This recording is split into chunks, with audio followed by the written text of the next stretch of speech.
Hello friends, welcome back to my channel Suji foods and vlogs. మీలో కనుక ఎవరైనా మన ఛానల్ని కొత్తగా చూస్తున్నట్లయితే సబ్స్క్రైబ్ చేసుకొని పక్కనే ఉన్న బెల్ ఐకాన్ అయితే క్లిక్ చేసేయండి. ఈరోజు మన ఛానల్లో నేను ఒక ది బెస్ట్ ఈవినింగ్ స్నాక్ రెసిపీని అయితే చూపించబోతున్నానండి. అదేంటంటే స్ట్రీట్ స్టైల్ అరటికాయ బజ్జీ అన్నమాట. బజ్జీ అంటే ఎవరికి ఇష్టం ఉండదు చెప్పండి, బట్ చేసుకోవటమే కరెక్ట్గా తెలియదు కదండి. ఈరోజు నేను పర్ఫెక్ట్గా అరటికాయ బజ్జీ రెసిపీని అయితే చూపించబోతున్నాను. ముందుగా ఇలా అరటికాయని అయితే పొట్టు తీసుకొని కొద్దిగా వాటర్లో సాల్ట్ యాడ్ చేసుకొని ఇలా పక్కన పెట్టుకోవాలండి. ఇప్పుడు వీటిని ఇలా 4 పీసెస్గా అయితే కట్ చేసుకోవాలి. నేను ఇక్కడ చిన్న సైజ్ బజ్జీ అయితే చేస్తున్నానండి, మీరు కావాలంటే పెద్దగా కూడా చేసుకోవచ్చు. ఇలా మొత్తాన్ని రౌండ్గా కట్ చేసుకొని వాటర్లో అయితే యాడ్ చేసి పెట్టుకోవాలండి. ఇలా వాటర్లో యాడ్ చేసి పెట్టుకోవడం వల్ల ఏంటంటే కలర్ మారకుండా చక్కగా ఉంటుంది. ఇప్పుడు మనం పిండిని అయితే కలుపుకోవాలండి. ముందుగా ఇలా ఒక బౌల్ తీసుకొని అందులో 1.5 కప్ దాకా శనగపిండిని అయితే తీసుకోవాలి. శనగపిండి మంచి క్వాలిటీగా ఉంటేనే మనకు బజ్జీలు అయితే టేస్ట్ చాలా బాగుంటుందండి. ఇందులో ఇప్పుడు మనకు బియ్యపిండి యాడ్ చేస్తున్నానండి. ఒక 2 టేబుల్ స్పూన్స్ దాకా బియ్యపిండి అయితే యాడ్ చేస్తున్నాను. మంచి క్రిస్పీగా వస్తుందండి. అలానే కొద్దిగా పసుపు, అలానే కొద్దిగా కారం కూడా యాడ్ చేసుకోవాలి. ఇందులో మీరు క్రిస్పీగా అవసరం లేదు అనుకుంటే బియ్యపిండిని అయితే స్కిప్ చేసి కంప్లీట్ శనగపిండితో కూడా చేసుకోవచ్చండి. రుచికి సరిపడిన సాల్ట్ కూడా యాడ్ చేసుకుంటున్నాను. అలానే ఇందులో క్రష్ చేసుకున్న కసూరి మేతి యాడ్ చేయటం వల్ల బజ్జీకి అయితే మంచి ఫ్లేవర్ని ఇస్తుందండి. టేస్ట్ చాలా బాగుంటుంది. అలానే మంచి ఫ్లేవర్ కోసం వామునైతే కొద్దిగా క్రష్ చేసుకొని యాడ్ చేసుకోవాలి.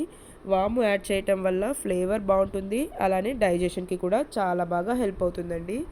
ఇప్పుడు వీటన్నింటినీ ఇలా ఒక విస్కర్తో అయితే బాగా మిక్స్ చేసుకోవాలి.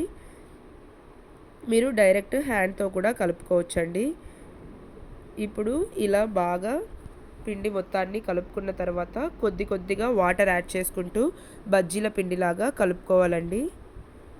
మరీ లూజ్గా కలుపుకోకూడదు, అలానే మరీ గట్టిగా కలుపుకోకూడదండి.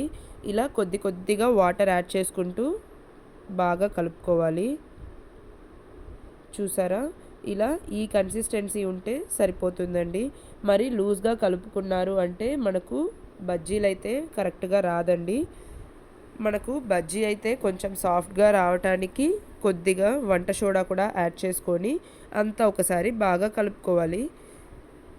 ఇలా కలుపుకున్న పిండిలో అయితే మనం ముందుగా కట్ చేసి పెట్టుకున్న అరటికాయ ముక్కలు అయితే యాడ్ చేసేసుకోవాలండి.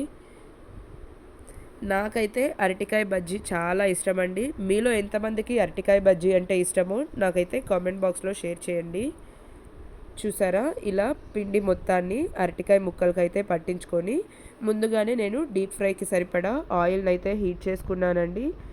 ఆయిల్ బాగా హీట్గా ఉన్నప్పుడైతే మనం బజ్జీలను అయితే ఇలా ఒక్కొక్కటిగా యాడ్ చేసుకోవాలి. ఇలా 1 నిమిషం పాటు వదిలేసిన తర్వాత ఒక సైడ్ కాలిన తర్వాత స్లోగా ఇలా టర్న్ చేసుకోండి.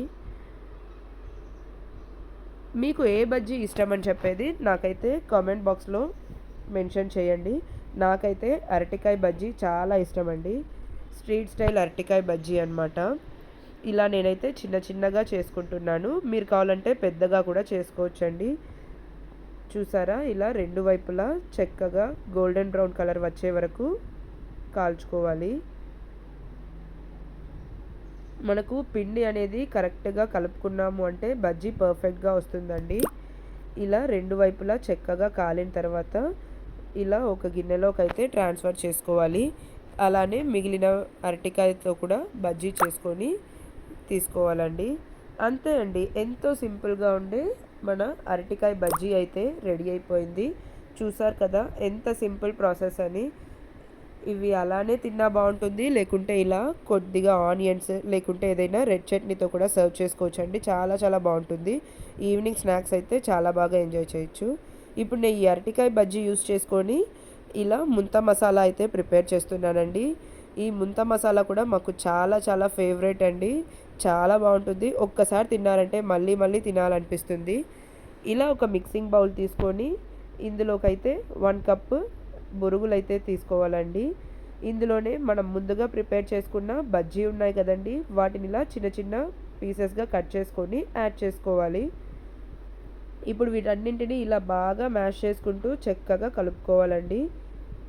మనకు బజ్జీ అనేది అస్సలు కనిపించదు. బట్ నేను ఇక్కడ మొత్తం ఏం మ్యాష్ చేయట్లేదండి. ఇందులోనే సన్నగా కట్ చేసుకున్న ఆనియన్స్ 1 కప్, రుచికి సరిపడిన సాల్ట్, అలానే మీ టేస్ట్కి తగ్గట్టుగా కారం యాడ్ చేసుకోండి. ఇందులో అయితే ఈ పల్లీలే అండి హైలైట్ అసలుకి.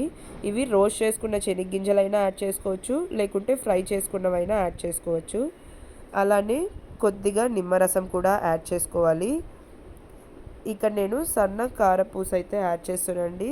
బూందీ కూడా మీ దగ్గర మిక్స్చర్ ఉన్నా యాడ్ చేసుకోవచ్చు, అలా సేవ్ అయినా యాడ్ చేసుకోవచ్చు. మీ దగ్గర ఏ ఉంటే అవి యాడ్ చేసుకొని అంతా ఇలా బాగా మ్యాష్ చేసుకుంటూ కలుపుకోవాలండి. ఈ స్నాక్ అయితే ఆంధ్ర ఫేమస్ అండి. మన కోస్టల్ ఆంధ్రాలో అయితే చాలా ఫేమస్ ఈ స్నాక్ అయితే. వీటిని ముంత మసాలా అని, అలానే పిడత కింద పప్పు అని కూడా అంటారు. చాలా చాలా బాగుంటుంది. ఇక్కడ హైదరాబాద్లో కూడా అండి కేపీహెచ్బి, అలానే హైటెక్ సిటీలో అయితే చాలా బాగా దొరుకుతుంది. ఆంధ్ర ఫేమస్ స్ట్రీట్ ఫుడ్ అనమాట ఇదైతే. ఒకసారి ట్రై చేయండి మీరు కూడా.